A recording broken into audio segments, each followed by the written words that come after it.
everything by listening to people.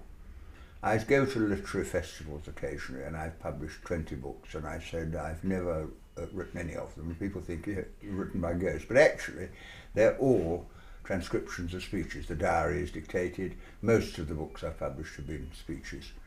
And so I've learned everything from listening. And you see, if you read a book, and this is a terrible thing to say, but it's true, I have very great difficulty in understanding. I've got to take 26 letters, turn them into words, try and understand them.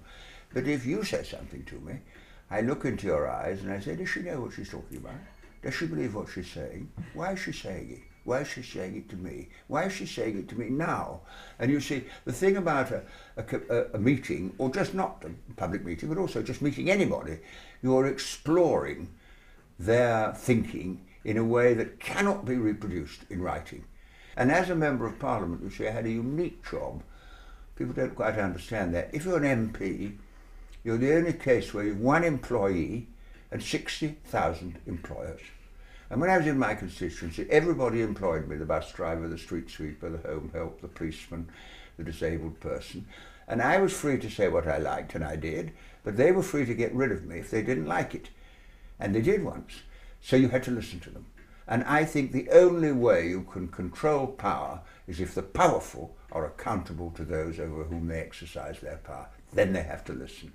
And what I miss about not being in Parliament is not the House of Commons, though they're very kind to me, but what I miss is the fact that every week, for hours every Friday, I went in my constituency and people came with problems. Tony, I'm 80, my husband's died, I need a bungalow. Right to the housing manager. At that time we built houses in Scotland. Tony, my granddad can't manage on his pension. Okay, let me give you the details. Tony, my auntie can't get a hip operation. Tony, my son's unemployed or he's in Iraq. And you had to listen and listen and listen. And I came to this conclusion, I don't know if it makes sense to you, that in a sense I was in a hospice movement. I love the hospices because, as you know, with a hospice, they are interested in the person and not the disease. And they call it palliative medicine.